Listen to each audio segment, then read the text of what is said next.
Hello everyone, welcome to our classes. So myself Damini Verma. So in our previous lectures we learned about vitamins, the fat soluble vitamins. तो हमने vitamins में अभी तक क्या पढ़ा है, let's some revision. तो पहले मैं आपको बताना चाहती हूँ कि जो हमने विटामिन ई जो है वो आपको इस वीडियो के स्टार्टिंग में मिल जाएगा, बिकॉज कुछ टेक्निकल इश्यूज की वजह से वो रिकॉर्ड नहीं हो पाया था।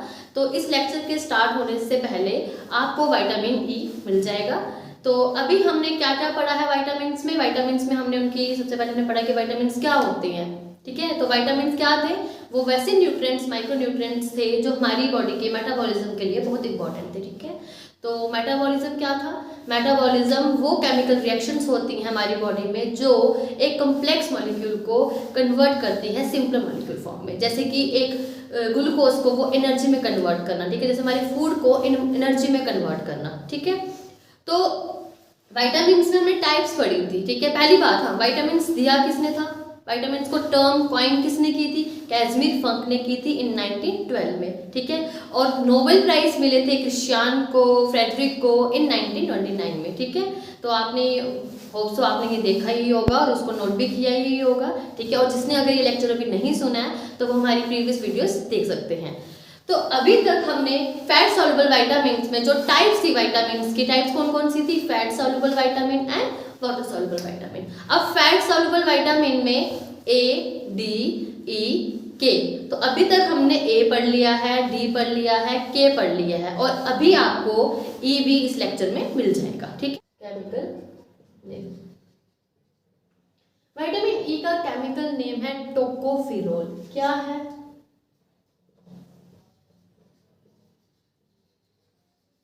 टोकोफिरोल, ठीक है। अब इसके सोर्सेस क्या हैं, ये हमें कहाँ कहाँ से मिल सकता है। सोर्सेस इसके हैं, हमें मिलेंगे इसके सोर्सेस कहाँ कहाँ से। ऑयल, हम फैट सॉल्युबल पढ़ रहे हैं तो हम इनको कैसे भूलेंगे, सबसे ज्यादा फैट्स होता ही इनमें है। ऑयल, घी, बटर और नट्स, जितने भी नट्स हैं, आलमंड हो गया, अखरोट हो गया, जितने भी नट्स में सब कुछ आता है, ठीक है। जो भी हमारे ड्राई फ्रूट्स जो नट्स आते हैं ना, ये सारे के सारे में हमें विटामिन ई मिलता है। क्या मिलता है, विटामिन ई मिलता है। तो इसका केमिकल नेम क्या है, टोकोफिरोल, ठीक है। देखो नाम में घबराना नहीं है, इतने मुश्किल मुश्किल नेम है।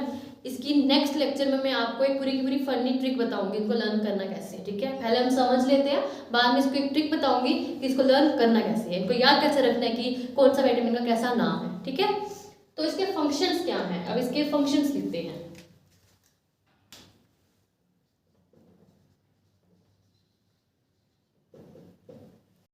तो इसके फंक्शंस क्या है, इसका फंक्शन है antioxidant and protect cell from damage by free radical. एक तो ये एंटीऑक्सीडेंट है, उसके बाद ये प्रोटेक्ट करता है हमारे सेल्स को डैमेज होने से, किससे, फ्री रेडिकल से। अब पहली बात, फ्री रेडिकल क्या है और ये एंटीऑक्सीडेंट क्या है ना। अब एंटीऑक्सीडेंट क्या है, देखो हमारी बॉडी में मेटाबॉलिक रिएक्शंस होती हैं, जो मैंने आपको अभी बताया स्टार्टिंग से कि मेटाबॉलिक रिएक्शंस क्या करती हैं, हमारे फूड को एनर्जी में कन्वर्ट करते हैं, मतलब एक बड़े कॉम्प्लेक्स चीज को एक छोटी चीज में कन्वर्ट करना, ठीक है।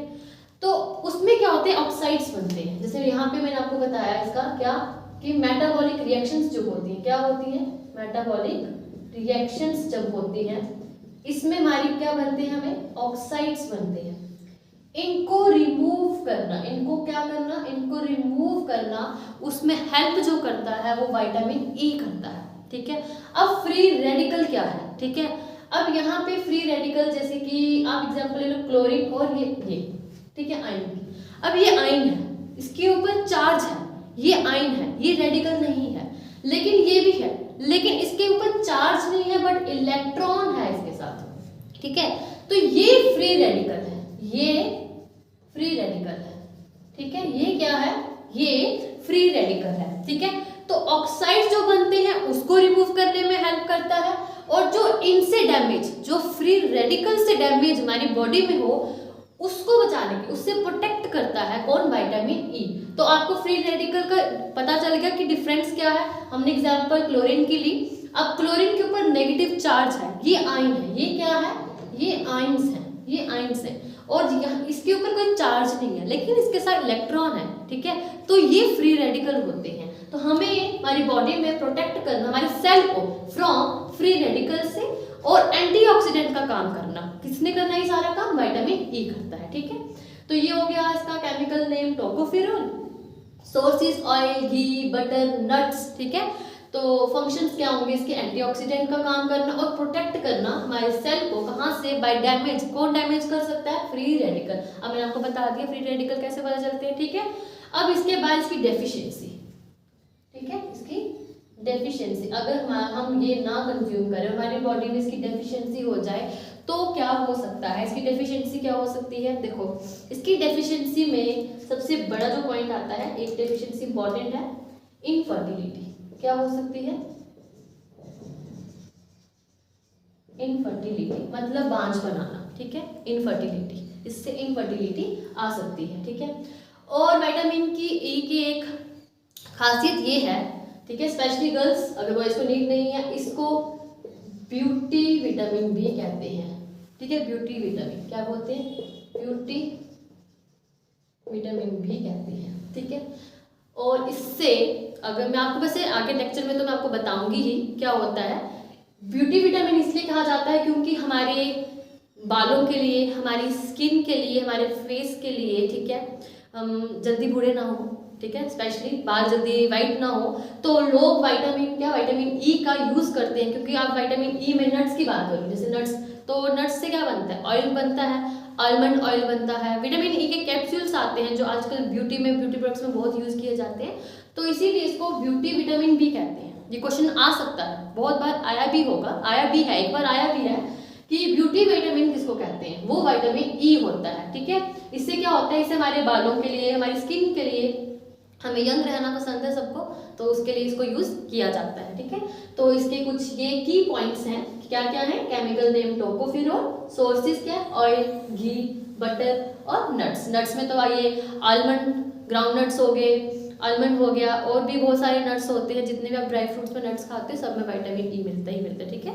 उसके बाद फंक्शंस तो आपको मैंने आपका बता दिया, इसका फंक्शंस ये है, एंटीऑक्सीडेंट, ठीक है, क्योंकि मेटाबॉलिक रिएक्शंस के टाइम जो ऑक्साइड्स बनते हैं उसको रिमूव करने में हेल्प करता है। दूसरा, हमारी बॉडी में जो सेल्स को प्रोटेक्ट करवाना, किससे? फ्री रेडिकल से, ठीक है। तो इसकी डेफिशिएंसी क्या है? इनफर्टिलिटी मतलब बांझपन आ जाना, ठीक है। आप और ऐड कर लीजिए, नर्व एंड मसल डैमेज। आपको एक चीज और बताती हूँ, जितने भी विटामिन हैं इनकी डेफिशिएंसी मिलती जुलती है, ठीक है। जैसे विटामिन ए का हमने पढ़ा कि blurry vision, loss of vision, ठीक है, तो वो इसमें भी हो सकता है। लेकिन आपको याद कैसे रखना है कि हर चीज का ना एक इंपॉर्टेंट होता है डेफिशिएंसी। अब उसमें रेटिनॉल होता है, उसमें आप आंख का उसी में टिक करोगे जिसका आएगा। ये नहीं है कि आप विटामिन ई में भी आपको मैं बता रही हूँ तो आप इसको टिक करके आ जाओ। अगर वहाँ ऑप्शन में विटामिन ए है तो आपने 110% विटामिन ए को ही टिक करना है। लेकिन अगर नहीं है तो विटामिन ई अगर वहाँ लिखा कि इनमें से ऐसे कौन से जिससे ब्लरी विजन हो सकता है, फूड, अब आपको मैं इसमें बता दूं, इसमें हमारी बोन्स इसमें भी वीक पड़ जाती हैं, मसल्स इसमें भी वीक पड़ रही हैं, नर्व्स एंड मसल डैमेज इसमें भी हो रहा है, और भी हम ऐसे विटामिन्स पढ़ेंगे जिसमें सेम सिम्टम आएंगे। तो आप कंफ्यूज नहीं होना है, सबका एक इंपॉर्टेंट होता है। इसमें मैंने आपको इनफर्टिलिटी बताया क्योंकि ये अभी तक आपने कहीं नहीं पढ़ा, तो ये ऑप्शन में आएगा तो विटामिन ए के साथ आपने टिक करना है, ठीक है। नर्व एंड मसल डैमेज भी इसमें होता है, ठीक है। तो फिलहाल तो अभी इंपॉर्टेंट जितना मैंने आपको बताया आप इसको नोट डाउन करो, वीडियो पॉज करके इसका स्क्रीनशॉट भी लो, ठीक है। तो आज हम स्टार्ट कर रहे हैं अपने लेक्चर 3 में वाटर सॉल्युबल विटामिन्स, ठीक है। तो वाटर सॉल्युबल विटामिन्स कौन कौन से होते हैं? बी एंड सी, ठीक है। तो मैंने आपको थोड़ी सी एग्जांपल बताई भी थी, और अगर आपने घर पे इसको ट्राई किया भी है तो बहुत अच्छी बात है। जैसे कि मैंने आपको कहा था एग्जांपल में सी में हमने नींबू की एग्जांपल ली थी, और बी में हमने बी कॉम्प्लेक्स कैप्सूल की एग्जांपल ली थी, जो मैंने आपको बताया था कि बी कॉम्प्लेक्स कैप्सूल को अगर हम पानी में डालें वो जल्दी सॉल्युबल हो जाते हैं, ठीक है, इजीली डिसॉल्व भी हो जाते हैं। तो लेट्स स्टार्ट। आज हमारा टॉपिक है विटामिन बी। अब विटामिन बी में ना बहुत सारे विटामिन्स मिलेंगे जिसमें आपको इसकी फॉर्म्स मिलेंगी अलग अलग, जैसे B1, B2, B3, हम अब धीरे धीरे हम इसको पढ़ते रहेंगे, ठीक है। तो विटामिन बी में बहुत सी आपको इसकी अलग अलग फॉर्म्स मिलेंगी पढ़ने को। तो पहले हम स्टार्ट करेंगे विटामिन बी में B1, ठीक है। अब B1 कि वही चीज है, वही पढ़ना है हमने। इसमें सोर्स क्या है, इनका केमिकल नेम क्या है, इनका फंक्शन क्या है, उनका डेफिशिएंसी क्या है, ठीक है। तो सोर्सेस में इनके हम पढ़ेंगे विटामिन B1 में सोर्स जो है वो पल्सिस, ठीक है, जो हमारी दालें वगैरह होती हैं उनके बारे में। Organ meet, fish meet. अब ऑर्गन मीट में जैसे हम जो मीट्स होते हैं, उनके जो मीट होते हैं उनमें लीवर जो होता है उसमें B1 की आपको क्वांटिटी काफ़ी हाई मिलेगी, ठीक है। और हमें पी में जैसे कि हमारे मटर जो होते हैं उनमें मिल जाएगा। अगर हम फ्रूट्स और वेजिटेबल्स की बात करें तो ग्रीन लीफी वेजिटेबल में मिलेगा ही मिलेगा। फ्रूट्स की बात करें तो बनाना में भी B1 की क्वांटिटी काफ़ी अच्छी मिल जाएगी आपको, ठीक है। ऑरेंजेस में मिल जाएगा आपको, ठीक है। अब ऐसा नहीं है कि ऑरेंजेस हम बोलेंगे नहीं उसमें विटामिन C ज़्यादा होता है, विटामिन C होता ऑरेंजेस में ही ज़्यादा है, लेकिन थोड़ा बहुत क्वांटिटी अगर हम बात करें तो मैंने आपको भी पहले भी बताया था कि सोर्सेज इसके सबके मिले जुले आपस में ये लिंक करते हैं, क्योंकि हमें हर चीज़ से कोई ना कोई विटामिन और मिनरल्स मिल ही जाते हैं, ठीक है। तो ऑरेंजेस हो गया, बनाना हो गए, लीवर हो गया, पी हो गया, pulses, organ meet, fish meet, ये हो गए, ठीक है। अब केमिकल नेम जो बहुत इंपॉर्टेंट है, जो मतलब हमें तो इसके बारे में पता ही होना चाहिए। और मैंने आपको पहले भी बताया था कि जो ये हैं केमिकल नेम, इसमें घबराना बिल्कुल नहीं है। जब हमारा विटामिन्स कंप्लीट हो जाएगा तो मैं एक मेमोरी ट्रिक लेके आऊँगी, न्यूमेरिक्स लेके आऊँगी, जिससे आपको लर्न करना बहुत आसान हो जाएगा, ठीक है। बहुत इजी हो जाएगा आपके लिए विटामिन्स को पढ़ना और उनके केमिकल नेम को अपने माइंड में से सेट करके रखना कि बस यही इसका नाम है, ठीक है। तो मैं आपके लिए इस लेक्चर जब खत्म हो जाएंगे विटामिन, इसके बाद हम MCQ लेके आएंगे। MCQs हम साथ साथ में ही करेंगे सॉल्व, और उसके बाद हम इसकी मेमोरीज और जो ट्रिक्स होती हैं वो लेके आएंगे, ठीक है। तो इसका केमिकल नेम जो है वो है थायामीन। क्या है? थायामीन। केमिकल नेम क्या है? थायामीन, ठीक है। तो इसके फंक्शन क्या है? देखो, अब आपको एक चीज मैं आपको बता दूं, जो ये पहला फंक्शन है, part of an enzyme needed for energy metabolism. Energy metabolism ये हर विटामिन बी में आपको पढ़ने को मिलेगा। B and C energy metabolism में ये एक ऐसा फंक्शन है जो आपको हर विटामिन में पढ़ना मिलेगा, किसमें? बी के सारे फॉर्म्स में और सी में भी, ठीक है। तो ये वो एंजाइम का पार्ट है जो हमारे एनर्जी मेटाबॉलिज्म के लिए काम करता है। अब पहली बात, ये एंजाइम क्या होते हैं? देखो, एंजाइम हमारी बॉडी में ना क्या होते हैं, कुछ ये कैटलिस्ट होते हैं, ये केमिकल रिएक्शंस को बढ़ाने में, उसको ब्रेक करने में हेल्प करते हैं, ठीक है। तो एंजाइम का जब हम एक लेक्चर लेके आएंगे तो एंजाइम का बहुत बड़ा लेक्चर होगा, ठीक है, जिसके बारे में हम अच्छे से डिटेल में पढ़ेंगे। लेकिन अभी मैं आपको बता दूं, एंजाइम एक बायो कैटलिस्ट होते हैं जो रिएक्शंस को ब्रेक करते हैं और रिएक्शंस को रन करना, ब्रेक करने में हेल्प करते हैं, ठीक है। तो ये इनकी एक तरह से हेल्प करते हैं क्या करने के लिए? एनर्जी मेटाबॉलिज्म, ठीक है। एक पार्ट है ये एंजाइम। अब उसके बाद सेकंड इसका फंक्शन क्या है? ये plays a role in muscle contraction. देखो, हमारी बॉडी में मसल कंट्रैक्शन क्या होता है, जैसे कि हम लोग, अभी मैं आपसे बात कर रही हूँ और जैसे मैं अपनी मूवमेंट कर रही हूँ, हमारी बॉडी में मसल्स की कंट्रैक्शन होती रहती है, ठीक है। मसल्स में खिंचाव आता रहता है, मसल कंट्रैक्ट और रिलैक्स करते हैं, ठीक है। And conduction of nerve signal, ठीक है। मतलब कि विटामिन B1 का क्या रोल, क्या है इंपॉर्टेंट रोल, किसमें है? नर्व सिग्नल में, ठीक है। ये न्यूरोट्रांसमीटर का काम करता है, जो सिग्नल्स हमारी बॉडी में पास होते हैं, ठीक है, जो न्यूरोट्रांसमीटर का काम करता है और मसल कंट्रैक्शन में काम करता है। मतलब ये नर्व फंक्शन करता है हमारी बॉडी में। क्या फंक्शन करता है? ये हमारे नर्व्स में इंपॉर्टेंट है, हमारी नर्व्स के लिए इंपॉर्टेंट है B1। अगर हमारी बॉडी में B1 की कमी आ जाए तो हमारी नर्व्स वीक पड़ेगी, नर्व्स में कंट्रैक्शन, मसल में कंट्रैक्शन नहीं होगी, और जो सिग्नल्स, जो हमारी ब्रेन से हमारी बॉडी में सिग्नल्स जो जाते हैं ना, वहाँ पे कमी आ जाएगी, ठीक है। तो ये plays a role in muscle contraction and conduction of nerve signal, like जैसे कि न्यूरोट्रांसमीटर्स का काम करना, ठीक है। Deficiency, beriberi loss of appetite. अब जो बेरी होती हैं वो दो प्रकार की होती हैं, वेट एंड ड्राई, ठीक है। तो पहली बात है कि बेरी होता क्या है? इसका मतलब होता है जो हड्डियों के साथ स्किन का जुड़ जाना, ठीक है। अगर हम इसे इसको लिखें, हिंदी में मैं लिखती हूँ, हड्डियों के साथ स्किन का जुड़ जाना,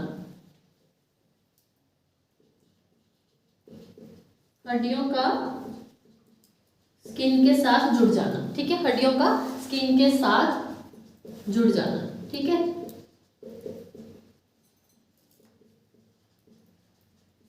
ठीक है। लेकिन वेट एंड ड्राई, वेट वाला जो होता है वो अफेक्ट करता है हमारे कार्डियोवैस्कुलर इन्वॉल्वमेंट को, ठीक है, हमारे सर्कुलेटरी सिस्टम को, हमारे हार्ट को, हमारे ब्लड वेसल्स को। किस किस को अफेक्ट करता है ये अफेक्ट करता है सर्कुलेटरी सिस्टम को, जिसमें हमारा हार्ट, ब्लड वेसल्स इन्वॉल्व होते हैं, ठीक है, हमारे हार्ट, हमारा ब्लड वेसल्स इसमें इन्वॉल्व होता है, ठीक है, कार्डियोवैस्कुलर इन्वॉल्वमेंट में अफेक्ट होता है, ठीक है, वेरी वेरी। इसका मतलब क्या है, हड्डियों का स्किन के साथ जुड़ जाना। अब जो ड्राई वाली है वो अफेक्ट करती है हमारे नर्वस सिस्टम को। किसको अफेक्ट करती है वो, हमारे नर्वस सिस्टम को, ठीक है। जो ड्राई वाली है वो क्या करती है, अफेक्ट किसको करती है, हमारे नर्वस सिस्टम को, ठीक है, जिसमें हमारे ब्रेन आ जाते हैं, ठीक, नर्वस सिस्टम को। और लॉस ऑफ एपेटाइट का मतलब है भूख नहीं लगना, ठीक है, भूख नहीं लगती जिनको इसकी कमी हो जाती है। तो मैंने आपको क्या क्या बताया अभी तक, हमने विटामिन B1 जिसका केमिकल नेम है थायमिन, और सोर्सेस इसके क्या क्या बताए, pulses, organ meet, fish meet, और बताया आपको मैंने बनाना, ऑरेंज, पी एक्सेट्रा, मटर, ठीक है। तो ये क्या है, वो पार्ट ऑफ एंजाइम है जो नीडेड फॉर एनर्जी मेटाबॉलिज्म, उसके लिए जरूरत होती है।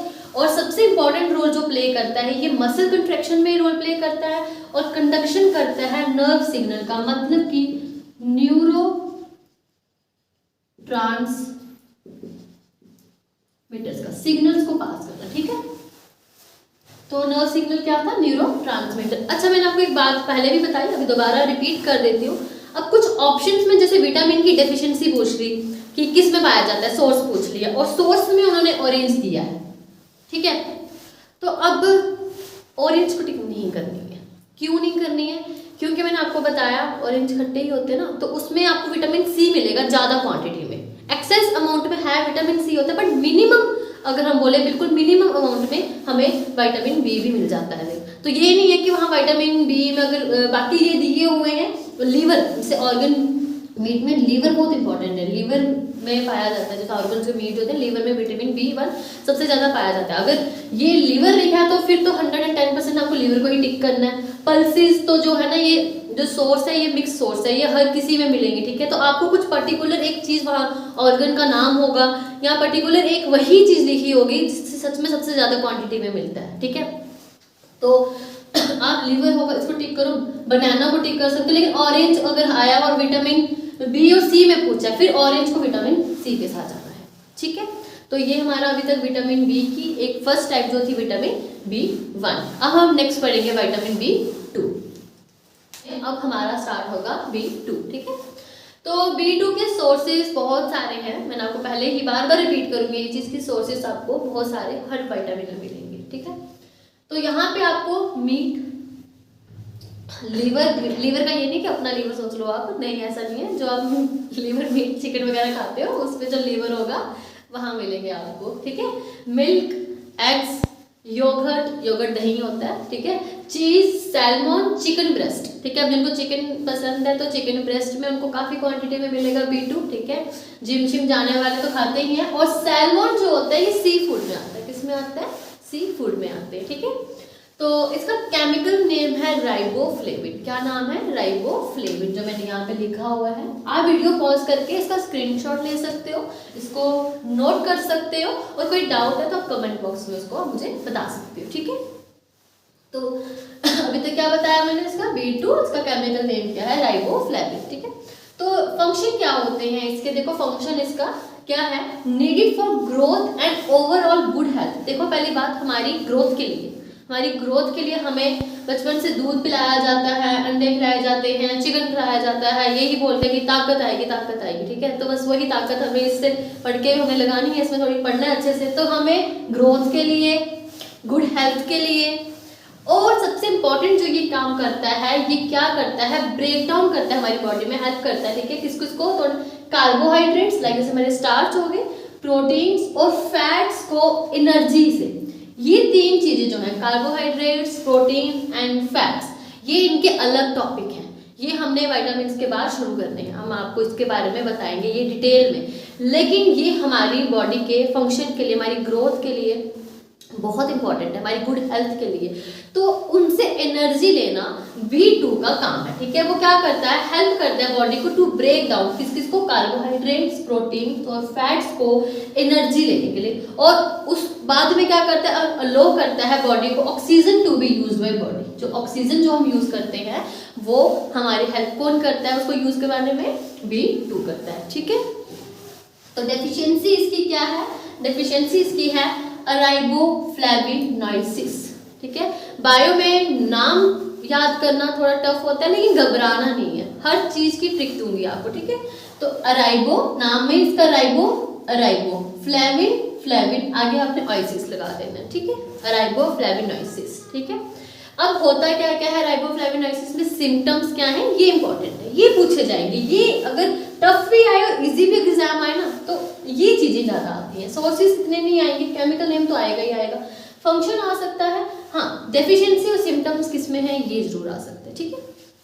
पहला है क्रैकिंग ऑफ लिप्स, ठीक है। लिप्स में क्रैक ये नहीं है कि ओंठ जो नॉर्मली जो सर्दियों में फटते हैं ओंठ, यहाँ क्रैक आते हैं, वो वाला नहीं है, ठीक है। इसमें क्या होता है कि ब्लड भी आता है, जैसे क्रैक्स पड़ जाते हैं काफ़ी अच्छे अच्छे, मतलब से क्रैक दिखते हैं और ब्लड भी आना स्टार्ट होता है, काफ़ी स्वोलन हो जाते हैं लिप्स और क्रैक आने लगते हैं, ठीक है। और उसको बोलते हैं इसके सिम्टम को, जो डिजीज का नाम उसको बोलते हैं चिलोसिस, CHEALIS, ठीक है, चिलोसिस, क्या बोलते हैं, चिलोसिस, ठीक है। सेकेंड है inflammation and cracks on the corners of mouth, जो हमारे कॉर्नर ऑफ माउथ जो यहाँ पे होता है, यहाँ पे क्रैक आ जाना, ठीक है, यहाँ पे क्या आ जाना, क्रैक्स आ जाना, ठीक है। Inflammation and cracks on the corners of mouth, तो इसको बोलते हैं एंगुलर स्टोमैटाइटिस, ठीक है, क्या बोलते हैं, एंगुलर स्टोमैटाइटिस, ठीक है। लास्ट है टंग रेडनेस एंड इन्फ्लेमेशन। अब इसमें क्या होता है, जो टंग है ना उसका रेडनेस का कलर, मतलब कलर चेंज हो जाता है, एक तो स्वोलन हो जाती है, इन्फ्लेमेशन का यही होता है कि स्वोलन हो जाना, ठीक है, सूजन सी आ जाना, ठीक है। तो इसको बोलते हैं ग्लोसिटिस, क्या बोलते हैं, ग्लोसिटिस। तो आपको सीधे सीधे ये पूछ सकते हैं कि ग्लोसिटिस किसकी वजह से होती है, ड्यू टू डेफिशिएंसी किसकी, B2। अब एक चीज मैं और आपको बता दूं, जब हम इन चीजों को एक्सेस में ले लें, जैसे विटामिन को हम एक्सेस में इनटेक कर लें, ठीक है, तो इसका हमें ये नहीं है कि हमें बहुत फायदा मिल रहा है, हमारी गुड हेल्थ होने लगेगी, हमें देखो इतना तुम्हारी हेल्थ के लिए देखो हमें कार्बोहाइड्रेट, ऐसा नहीं है, ठीक है। अगर हम ज़्यादा ले लें, आपको भी पता है एग अगर हम ज़्यादा ले लें, चिकन हम ज़्यादा खा लें, या जो भी चीज़ें एक्सेस में ले लें, तो वे उल्टा हो जाता है, हमें यहाँ गर्मी हो जाती है, गर्मी होने लगती है बॉडी में, गर्मी हो जाती है, क्रैक्स आने लगते हैं लिप्स में, तो वो गर्मी के भी सिम्टम होते हैं। तो अब ऐसा नहीं है कि हम ये सोचें कि हमें B2 की कमी हो गई है तो हमारे लिप्स फटने लगे, क्रैक्स आने लगे, हमें ये होने लगा, ठीक है, तो हम एकदम से पैनिक होकर सोच रहे कि B2 की कमी, और हम इसको एक्सेस में खाना स्टार्ट करते हैं, ठीक है, ऐसा कुछ नहीं है।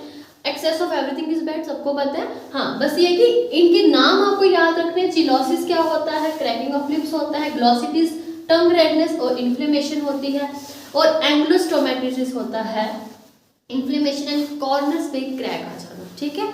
तो ये है पूरा किसके लेके, B2। तो आई होप आपको ये लेक्चर पसंद आया हो, अगर आपको अच्छा लगा है लेक्चर तो हमारी इस लेक्चर को शेयर करें, कमेंट में बताएं। Keep supporting us, keep sharing, and thank you so much.